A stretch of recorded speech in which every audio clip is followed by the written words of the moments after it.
Hello my dear friends, welcome करता हूं मैं आप सभी का अपने YouTube channel maths by Vikas Krishnawa पर। आई होप आप अच्छे से पढ़ाई कर रहे होंगे, सारे क्वेश्चन समझ में आ रहे होंगे, डाउट कम से कम आ रहे होंगे मेरे समझाई हुई वीडियो के अंदर। वीडियो को जरूर देखें, लाइक करें, सब्सक्राइब करें और शेयर करें। शेयर करने के लिए इसलिए बोल रहा हूं ताकि आप खुद अगर सीख रहे हो इस वीडियो से तो आप दूसरों को भी बोलो कि भाई यहाँ से कंटेंट अच्छा मिल रहा है, यहाँ से आप पढ़ सकते हो, रिकमेंड करो। यही हमारे लिए मोटिवेशन हो सकता है। ठीक है, तो आज हम स्टार्ट करेंगे यहाँ पर एक्सरसाइज 10.2 के अंदर। 10.2 के अंदर हम क्या देखने वाले हैं, इसके अंदर क्वेश्चन नंबर 1 से 4 तक हम डिस्कस करेंगे। छोटे छोटे क्वेश्चन है, छोटी सी वीडियो है। ठीक है, तो उसको खत्म करते हैं जल्दी से। देखिए, यहाँ से आपके कुछ एमसीक्यू क्वेश्चन जरूर बन सकते हैं। यहाँ पर अगर मैं क्वेश्चन नंबर 1 की बात करूं यहाँ पर, तो क्वेश्चन नंबर 1 के अंदर हमें क्या देखने को मिलेगा। देखो, छोटा सा क्वेश्चन है यहाँ पर। देखो, पढ़ते क्वेश्चन नंबर 1 को। क्वेश्चन नंबर 1 बहुत पतला पेन आ रहा है, एक मिनट, इसको थोड़ा सा, अब ठीक है। एक सेकेंड, इसको हटाने दो यहाँ से, हटा। क्वेश्चन नंबर 1, चलो स्टार्ट करते हैं यहाँ पर क्वेश्चन नंबर 1 को। ठीक है, क्वेश्चन नंबर 1 देखो क्या बोल रहा है यहाँ पर। From a point Q the length of tangent to a circle 24 centimetre. कह रहे बिंदु Q से वृत्त पर एक स्पर्श रेखा बनाई गई है जिसकी लेंथ जो है वो 24 सेंटीमीटर है। तो सबसे पहले हमें क्या करना होगा, हमें एक सर्कल बनाना होगा। तो मैंने एक सर्कल को ले लिया यहाँ पर, ये मैंने एक सर्कल को ड्रॉ कर लिया। ठीक है, अब यहाँ पे क्या बोल रहा है, कह रहा फ्रॉम ए पॉइंट Q। अब देखो यहाँ पर एक पॉइंट है क्या, Q। इस पॉइंट Q से इस सर्कल के ऊपर एक स्पर्श रेखा बनाई गई है इस तरीके से। ये स्पर्श रेखा हो गई जिसकी लंबाई बोल रहा है कितना, यहाँ पर 24 सेंटीमीटर। ठीक है, अब इसने खुद ही बोल दिया लास्ट के अंदर यहाँ पर क्या, कि फाइंड द रेडियस। तो इसका मतलब क्या हुआ कि 24 सेंटीमीटर जो है वो तो हमारा टेंजेंट हो गया Q से लेकर। अब इसने Q से बोला, इसने कुछ नहीं बोला, तो हम इसको अपनी तरफ से P मान ले रहे हैं। और यहाँ पे एक सेंटर होगा जिसको हम क्या मान लेते हैं, O मान लेते हैं। और ये जो लाइन होगी यहाँ से O से लेकर P तक, ये हमारा क्या होगा, रेडियस होगा। और O से अगर मैं Q को मिलाऊं यहाँ पर, तो ये हमारा क्या होगा, 90 डिग्री के सामने हाइपोटेनियस होगा। तो इसका मतलब क्या हुआ, जो ये 25 सेंटीमीटर दे रखा है, ये हमारे को क्या दे रखा है, OQ की वैल्यू दे रखी है। आई बात समझ में यहाँ पर, क्योंकि देखो एक बिंदु Q से वृत्त पर स्पर्श रेखा बनाई गई है जिसकी लंबाई कितनी है यहाँ पर, 24 सेंटीमीटर। तो यानी कि Q से P तक जब हम बनाएंगे तो 24 सेंटीमीटर तो हमारा यही हो गया यहाँ पर। ठीक है, तो यानी कि Q से केंद्र की दूरी, देखो यहाँ पर Q से केंद्र की दूरी, यानी कि distance of Q from the centre is 25 centimetre. तो यानी कि सेंटर से Q की दूरी जो है वो कितनी होगी, 25 सेंटीमीटर होगी। तो इसका मतलब क्या होगा, हमें छोटे से कंसेप्ट पता है। यहाँ पर हम क्या लिखेंगे, हम लिखेंगे in triangle OPQ, in triangle OPQ, थोड़ा सा और देखो यहाँ पर, इन ट्राइंगल OPQ हम क्या लिखेंगे, यहाँ पर हम लिखेंगे कि radius is perpendicular to the point of contact, to the point of contact. ठीक है, वृत्त की त्रिज्या, वृत्त की त्रिज्या स्पर्श बिंदु पर, स्पर्श बिंदु पर 90 डिग्री बनाती है। तो इसका मतलब क्या होगा, एंगल OPQ जो होगा वो कितना बनाएगा, 90 डिग्री। ये आ गया, देखो यहाँ पर 90 डिग्री बना दिया।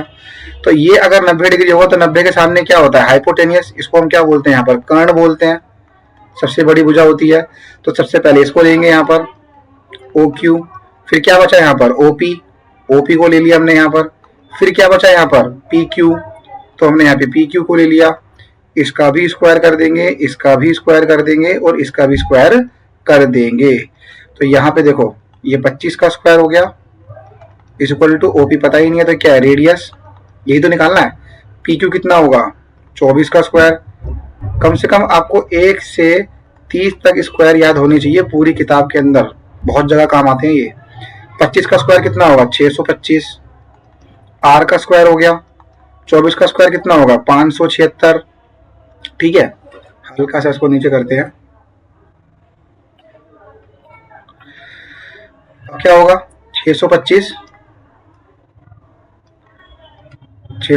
माइनस में 576 इज इक्वल टू क्या होगा आर का स्क्वायर। तो 625 माइनस में 576 कितना होगा बोलो, फटाफट बोलो, बताओ कितना आएगा, कितना आएगा बोलो 49। ये हो गया आर का स्क्वायर, तो ये आएगा 49 अंडर रूट। ये देखो ये रूट था यहाँ पर, ये पावर 2 था यहाँ पर, ये पावर 2 यहाँ से हट गया यहाँ पे, तो यहाँ पे क्या बन जाएगा रूट बन जाएगा। तो ये आ गया 7 centimetre is equal to R. अब जरा ऑप्शन में देखो, यहाँ पर ऑप्शन में क्या दे रखा है, दे रखा है यहाँ पे ऑप्शन में ए 7 सेंटीमीटर, तो बस यही हमारा आंसर हो गया यहाँ पर। ठीक है, एमसीक्यू है, आएगा ऐसा क्वेश्चन आता है भाई पेपर के अंदर। ठीक, अब हम चलते हैं क्वेश्चन नंबर 2 की तरफ। इसको मैं यहाँ से कॉपी कर लेता हूँ, 1 मिनट।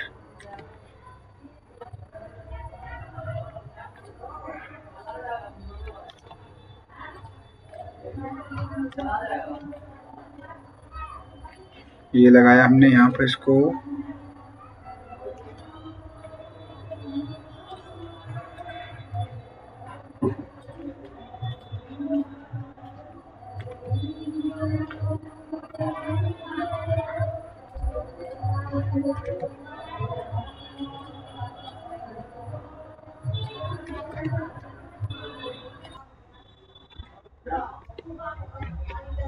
क्वेश्चन नंबर 2 स्टार्ट करते हैं यहाँ पर। अब देखो क्वेश्चन नंबर 2, क्वेश्चन नंबर 2 का डायग्राम बना हुआ है यहाँ पे ऑलरेडी। ठीक है, तो डायग्राम में बनाऊंगा नहीं, यहाँ पे बना हुआ है, इसको हम सॉल्व करते हैं। एमसीक्यू के अंदर आया हुआ है, निकालने के लिए बोला हुआ पी टी क्यू क्या होगा, पी टी क्यू ये वाला एंगल निकालने के लिए बोला गया, ये वाला एंगल कितने डिग्री का होगा। तो इस कोण को निकालने के लिए देखो सबसे पहले वही करेंगे, यहाँ पर हम वही लाइन लिखेंगे बार बार यहाँ पर क्या कि रेडियस, आज राइटिंग थोड़ी बन नहीं रही, radius is perpendicular to point of contact, to the point of contact. ठीक है, यानी कि वृत्त की त्रिज्या कोमा स्पर्श बिंदु पर 90 डिग्री बनाती है, 90 डिग्री बनाती है। तो इसका मतलब क्या होगा, इसका मतलब ये होगा कि यहाँ पे भी देखो ये भी रेडियस है यहाँ पर, तो ये भी 90 डिग्री बना रहा होगा, ये भी त्रिज्या है तो ये भी कितना बना रहा होगा 90 बना रहा होगा। ये हमें पता ही 110 डिग्री है, तो ये निकल ही जाएगा। अब हमें पता है यहाँ पर कि सम ऑफ, देखो sum of all angles of quadrilateral is 360 degree. चतुर्भुज के चारों कोणों का योग कितना होता है 360 डिग्री होता है। ठीक है, तो इसका मतलब क्या होगा angle P O Q plus, देखो यहाँ पर P O Q plus O P T, angle O P T plus angle O Q T, angle O Q T plus और जो निकालना है P T Q is equal to कितना होगा 360 degree. ठीक है, तो मुझे पता ही है यहाँ पर ये स्टेटमेंट दे ही रखा था यहाँ पर, तो इस स्टेटमेंट के बाद इसके नीचे लिख लेना यहाँ पर क्या कि O P T is equal to कितना है 90 डिग्री और ओ क्यू टी भी कितना है यहाँ पर 90 डिग्री। तो ये कहाँ लिखोगे इस स्टेटमेंट के बाद नीचे लिख लेना, थोड़ा मैं भूल गया लिख लेना आप। तो यानी कि ओ पी क्यू कितना है यहाँ पर 110 डिग्री है यहाँ पर, ओपीटी कितना है 90 डिग्री, ये रहा OPT 90 degree, O Q T कितना है 90 डिग्री, तो ये भी 90 हो गया, plus P T Q is equal to कितना हो गया 360। अब 90 और 90 कितना हो गया 90 90 180 हो गया, 180 प्लस 10 कितना हो गया 092 290 हो गया यहाँ पर ये, plus angle P T Q is equal to 360 और यहाँ पर P T Q is equal to 360 degree minus में 290। तो पी टी क्यू अगर पेपर में सॉल्व करने के लिए भी आ जाए तो ऐसे सॉल्व कर देना भाई, अगर एमसीक्यू नहीं आएगा, एमसीक्यू आएगा तो फटाफट उड़ा देना फिर तुरंत ही। अब ये घटा दोगे तो कितना डिग्री आएगा, ये आएगा आपका 70 डिग्री। तो इसका आंसर कौन सा होगा, ऑप्शन नंबर बी हमारा आंसर हो गया, ऑप्शन नंबर बी। ठीक है, हम चलते हैं अपने क्वेश्चन नंबर 3 की तरफ। ये हमारा क्वेश्चन नंबर 3। अब देखो ध्यान से यहाँ पर, ये भी वही है सेम क्वेश्चन नंबर 3। अगर पेपर में सॉल्व करने के लिए आया तो मैं उसके लिए भी पूरा सॉल्व करके दिखा रहा हूँ, अगर एमसीक्यू में आएगा तो फिर आप फटाफट से एमसीक्यू भी सॉल्व कर सकते हो। अभी क्या बोल रहा है, कह रहा है if a tangent P A and P B from a point P. तो सबसे पहले मेरे को यहाँ पे सर्कल लेना पड़ेगा, सर्कल लेता हूँ मैं यहाँ पर, डायग्राम इसका दिया नहीं है, डायग्राम बनाना पड़ेगा हमें। तो ये लिया सर्कल, ठीक है। फ्रॉम ए पॉइंट पी, मान लो कि यहाँ पर एक पॉइंट पी है, इस पी पॉइंट से एक स्पर्श रेखा ये बनाई गई है यहाँ पर, और इसी पी पॉइंट से एक स्पर्श रेखा ये बनाई गई है यहाँ पर।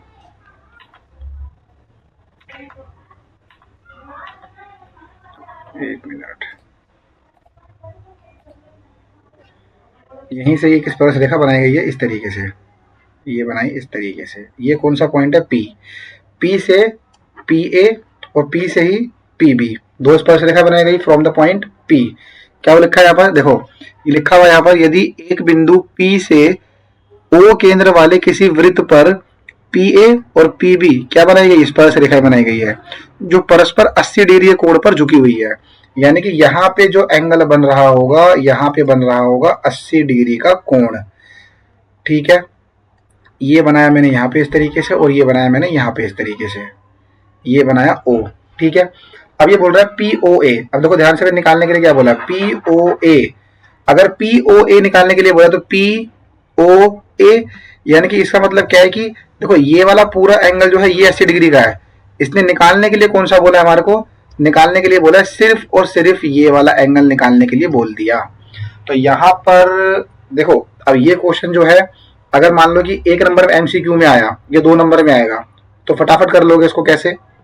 मान लो कि एक नंबर में क्वेश्चन आ गया, तो आपको बता देता हूं मैं यहाँ पर एक नंबर में क्वेश्चन कैसे होगा कि देखो ये सर्कल है अपने पास यहाँ पर, मैं बस एक नंबर के लिए बता रहा हूँ एमसीक्यू के लिए, फिर 3 नंबर का जब ये क्वेश्चन आएगा तो कैसे करोगे वो बता रहा हूँ तुम्हारे को। ये सर्कल बनाया मैंने यहाँ पर, ये एक टेंजेंट हो गई, ये एक टेंजेंट हो गई, ये स्पर्श रेखा 80 डिग्री के एंगल पे बनी हुई है, तो ये हो गया और ये हो गया। अब तुम्हें पता है यहाँ पर कि जब इसको यहाँ पे ड्रॉ करते हैं तो ये वाला एंगल और ये वाला एंगल क्या होता है, बराबर होता है। तो ये पूरा एंगल कितनी डिग्री का है, 80 डिग्री का है, तो ये हो जाएगा 40 और ये हो जाएगा 40, तो ये हो जाएगा मेरा यहाँ पे क्या 90। मुझे निकालने के लिए बोला गया है ये, तो 90 प्लस त्रिभुज के तीनों कोणों का योग, सिर्फ इस ट्रायंगल में देखो, यहाँ पर इस ट्रायंगल में, ये वाला ट्रायंगल, सिर्फ इस ट्रायंगल में देखो जिस पे पेन चला रहा हूँ, ये ट्रायंगल। तो 90 प्लस 40 कितना हो गया 130, 180 में से 130 घटाओगे तो कितना आएगा 50। सिंपल सा आंसर है, ए ऑप्शन इसका करेक्ट आंसर, खत्म हो गया। ये था एक नंबर के क्वेश्चन के लिए, ठीक है। अगर यही क्वेश्चन 3 मार्क्स का आ गया तब कैसे करना पड़ेगा, तब इसको पूरा प्रॉपर सॉल्व करके दिखाना पड़ेगा भाई, ऐसे काम नहीं चलेगा कि एक नंबर में ऐसे बस कर दिया आंसर आ गया। ये मैंने क्वेश्चन जो बताया ये एमसीक्यू के लिए बताया है, ठीक है। ये 3 मार्क्स का क्वेश्चन पेपर में आ गया, तो अब देखो कैसे करेंगे इसको। अब ये आ गया 3 मार्क्स का, मान लो अब पेपर में यही सेम क्वेश्चन आ गया 3 मार्क्स का, ठीक है, और ऑप्शन नहीं दिया हमारे को, अब इसको सॉल्व करके दिखाना पड़ेगा। तब कैसे करोगे, अब देखो यहाँ पर इसका सॉल्यूशन, ये है बड़ी बात तो यहाँ पर कि एक नंबर के क्वेश्चन कैसे करना होता है और एक ही क्वेश्चन वही सेम क्वेश्चन 3 मार्क्स का तब कैसे करना होता है। हम लिखेंगे यहाँ पे क्या, देखो हम लिखेंगे कि गिवन जो है क्वेश्चन के अंदर, गिवन में क्या है टेंजेंट, टेंजेंट ऑफ सर्कल,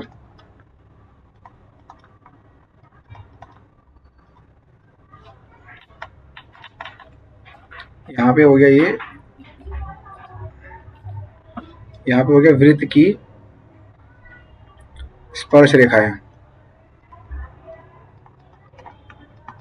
वृत्त की स्पर्श रेखा हो गई। तो यहाँ पे क्या हो गया, P A and P B, ये स्पर्श रेखा हो गई। और हमें पता है कि स्पर्श रेखा जो होती है वो क्या होती है, बराबर होती है। तो पी ए बराबर में क्या हो जाएगा, पी बी हो जाएगा, ठीक है। और यहाँ पे देखो रेडियस ऑफ सर्कल हो जाएगा, रेडियस ऑफ सर्कल, वृत्त की त्रिज्या, ये हो गया वृत्त की त्रिज्या।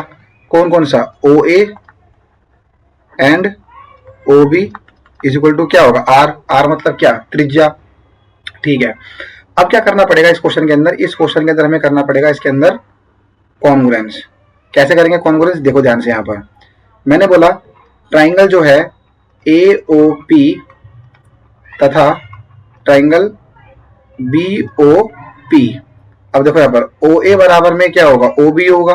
क्यों होगा, इक्वल रेडियस है, इक्वल रेडियस, यानी कि इसका मतलब क्या हुआ, बराबर त्रिज्या है,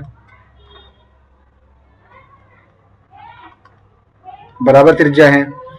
एपी बराबर में क्या होगा, एपी बराबर में क्या होगा, बीपी होगा। अगर एपी बराबर में बीपी होगा तो इसका मतलब क्या होगा, इक्वल टेंजेंट होगा,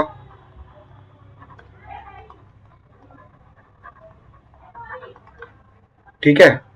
स्पर्श रेखा है, स्पर्श रेखा बराबर ही होती है, ठीक है, टेंजेंट है।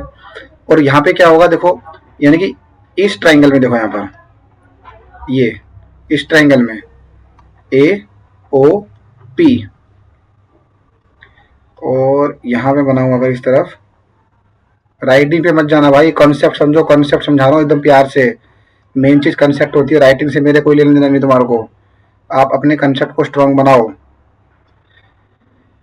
देखो ये ओ ए, ये रहा ओ ए, ये भी रेडियस है तो ये भी रेडियस है, तो ओ ए बराबर में ओ भी हो गया रेडियस। ये देखो यहाँ पर ओ ए बराबर में क्या हो गया, ओ पी। यार हटा ही देता हूँ,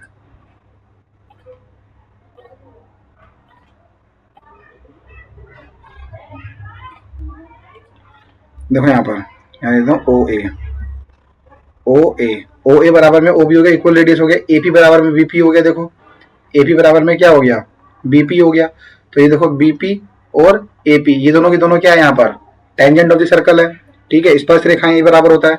और ध्यान से देखो यहाँ पे भी ओपी है और यहाँ पे भी क्या है, ओपी। तो ओपी बराबर ओपी हो गया, ओपी बराबर क्या हो गया, ओपी, ओपी बराबर क्या हो गया, ओपी।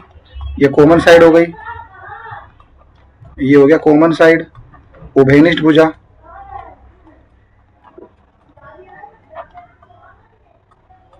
उभयनिष्ठ भुजा, तो यानी कि हम बोलेंगे by side side side congruence rule, ठीक है। सर्वांगसम नियम द्वारा हम कह सकते हैं यहाँ पर क्या, कि triangle A O P congruence होगा किसके, यहाँ पर बी ओ पी के। तो इसका मतलब क्या होगा, इसका मतलब होगा कि भाई ये वाला एंगल और ये वाला एंगल क्या होगा, बराबर होगा। इसको मैं देता हूँ यहाँ पे नाम 1 और इसको देता हूँ यहाँ पर नाम 2, ये 3 हो गया और ये क्या हो गया, 4 हो गया। तो इसका मतलब क्या होगा, एंगल 3 बराबर एंगल 4 होगा और एंगल 1 बराबर एंगल 2 होगा। इस्तेमाल करेंगे तो लिख लेंगे यहाँ पर बाद में, कोई दिक्कत ही नहीं है। मुझे पता है कि एंगल P जो है मेरा कितना है यहाँ पर, 80 डिग्री। अगर एंगल P बराबर 80 डिग्री है तो एंगल P बना किस से है, 3 प्लस में 4 से बना है, तो इज इक्वल टू 80 डिग्री हो गया।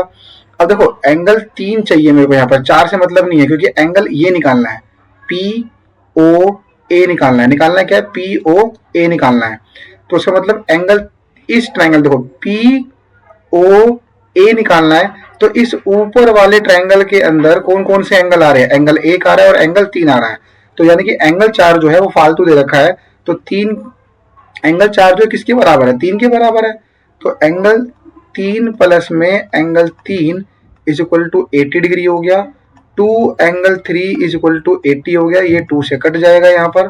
तो एंगल 3, ये निकाल लेता हूँ यहाँ पर, ये आ गया यहाँ पर angle 3 is equal to 40 degree हो गया, 40 डिग्री हो गया यहाँ पर। अब यानी कि एंगल 3 40 डिग्री हो गया। तो अब क्या करेंगे यहाँ पर, अब लिखेंगे in triangle A O P. अब देखो यहाँ पर, अब लिखेंगे ए ओ पी, यहां लिखूंगा in triangle A O P. अब ए ओ पी में एंगल 1 है, एंगल 3 है, तो देखो ध्यान से यहाँ पर, ये रहा एंगल 1, ये देखो ये रहा एंगल 1, ये रहा एंगल 3, और ये कौन सा एंगल है, ओ ए पी। और ओ ए जो है वो क्या है, रेडियस है। रेडियस जो है वो टेंजेंट पे यानी कि स्पर्श रेखा पे क्या बनाती है, 90 डिग्री बनाती है। देखो बना भी रखा है मैंने यहाँ पर। तो ओ ए पी जो है वो तो 90 होगा। अब मैंने क्या लिखा है यहाँ पर, in triangle A O P. अब ए ओ पी के अंदर क्या होगा, 1 + 3 O A P is equal to क्या होगा, 180 डिग्री। क्या लिखेंगे यहाँ पर, angle sum property, angle sum property, तीनों कोणों का योग, तीनों कोणों का योग, ठीक है। तो एंगल 1 तो निकालना ही है मेरे को यहाँ पर। तो एंगल 1 ऐसे कैसे रहेगा यहाँ पर, एंगल 3 कितना निकाला था, 40, और ये कितना है यहाँ पर, ये जो होगा हमारा कितना होगा, 90 होगा। तो ये हो गया 180 डिग्री। ये कितना हो गया, 130, 180। ये 130 जो है ये बराबर के इधर जाएगा तो क्या होगा, माइनस का। तो यहाँ पर हो गया 180 माइनस में 130, तो angle 1 is equal to 50 degree. ये देखो यहाँ पर ये आ गया 50 डिग्री, यानी कि एंगल 1 50 आया। तो एंगल 1 कहाँ है यहाँ पर, ये देखो ये रहा एंगल 1, ये रहा ए ओ पी। ए ओ पी कितना आया, 50 डिग्री आया। तो ये हमारा क्या हो गया यहाँ पर, आंसर हो गया। ए की वैल्यू कितनी होगी, 50 डिग्री हो गई, ठीक है। तो यहाँ पे इसी के साथ ये भी क्वेश्चन खत्म होता है। मैंने इससे पहले बताया कि ये अगर 1 नंबर का क्वेश्चन आएगा तो कैसे करना है, और अगर अब 3 नंबर का क्वेश्चन आएगा तो कैसे करना है, मैंने वो भी समझाया है तुम्हें यहाँ पर। ऐसा होते हुए मैंने देखा है पेपर के अंदर, इसलिए करवाया, फालतू में नहीं करवाया।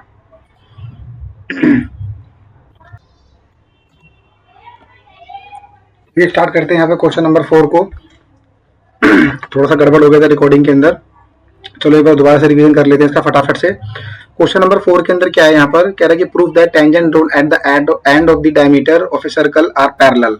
यानी कह रहा है कि सिद्ध कीजिए कि किसी वृत्त के व्यास के सिरों से, अब देखो व्यास के सिरे कौन है, पी और एम है यहाँ पर। तो इसका मतलब क्या हुआ कि गिवन जो है व्यास के सिरे क्या है यहाँ पर, P और M। देखो P और M ये व्यास के सिरे हैं, क्योंकि पूरा का पूरा PM क्या है, डायमीटर है, व्यास है यहाँ पर ये, ठीक है। और यहाँ से हमने ये स्पर्श रेखाएं खींची गई है। तो सिद्ध करना है कि ये AB जो है वो CD के क्या है, पैरेलल है। तो मैंने क्या लिखा है यहाँ पर, मैंने सॉल्यूशन में लिखा कि radius is perpendicular to the point of contact, यानी कि वृत्त की त्रिज्या जो होती है वो स्पर्श बिंदु पर 90 डिग्री बनाती है। तो इसका मतलब क्या हुआ, इसका मतलब ये हुआ कि BMO ये भी 90 डिग्री होगा, और हमारा CPO ये भी क्या होगा, 90 डिग्री होगा। अब जानबूझ के मैं एंगल क्या ले रहा हूँ, एक इधर का एंगल ले रहा हूँ, एक इधर का एंगल ले रहा हूँ, ताकि अल्टरनेट इंटीरियर एंगल बना सकूं। क्यों ऐसा कर रहा हूँ, एक कॉन्सेप्ट हमने पढ़ा था यहाँ पर कि 2 लाइन है हमारे पास में यहाँ पे इस तरीके से, अगर ये लाइन आपस के अंदर पैरेलल है तो ये ट्रांसवर्सल होती है, जिसको हम बोलते हैं तिर्यक रेखा। तो इसका ये वाला एंगल और ये वाला एंगल क्या होता है, बराबर होता है, 1 और ये 2। ये मान लो A है और ये B है और ये C है और ये D है। जब देखो यहाँ पर, जब AB पैरेलल CD दिया होता है, AB पैरेलल CD दिया हुआ है, तो क्या होता है, तो एंगल 1 बराबर क्या होता है, 2 होता है। तो इसका उल्टा बोल रहा हूं, इसका क्या है, उल्टा।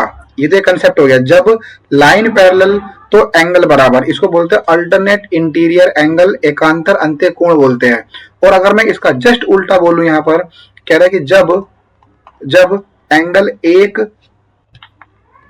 देखो यहाँ पर, इसको हटाओ यहाँ से, क्या कह रहा है यहाँ पर कि जब एंगल 1, ये देखो जब एंगल 1 बराबर 2 होगा तो क्या होगा, तो AB जो है वो पैरेलल होगा किसके, CD के। ये मैंने तुम्हें छोटा सा पैरेलल लाइन का कंसेप्ट समझाने की कोशिश करी है। अब बढ़ते हैं इसके बाद आगे अपने क्वेश्चन के अंदर, ठीक है। इसी क्वेश्चन में आगे बढ़ते हैं यहाँ पर, इसको हटाओ यहाँ से, डिलीट, इसको भी डिलीट मारते हैं। ठीक है, अपने क्वेश्चन में आगे बढ़ते हैं। तो यानी कि जो ये वाला एंगल है ये भी 90 बना रहा है, देखो ये इस तरफ 90 बना रहा है और ये इस तरफ 90 बना रहा है। तो हम क्या लिखेंगे यहाँ पर, इसमें सेंटेंस लिखना पड़ेगा कि these angles are appear like alternate interior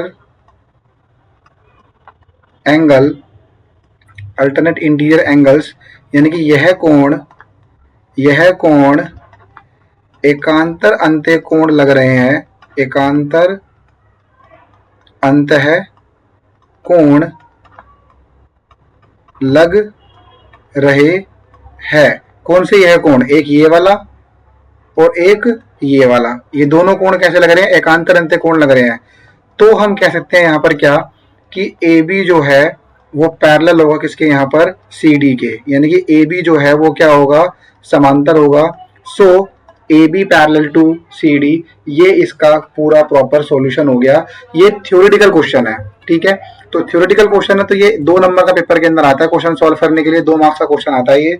तो इसको इस तरीके से आप लिख लिख के समझा के क्वेश्चन को सॉल्व कर सकते हो। इसका कोई वैसा सॉल्यूशन नहीं है कि आप 2 दूनी 4 कर रहे हो, कोई फॉर्मूला लगा रहे हो तो आंसर आ जाएगा, वो उस टाइप का क्वेश्चन नहीं है ये।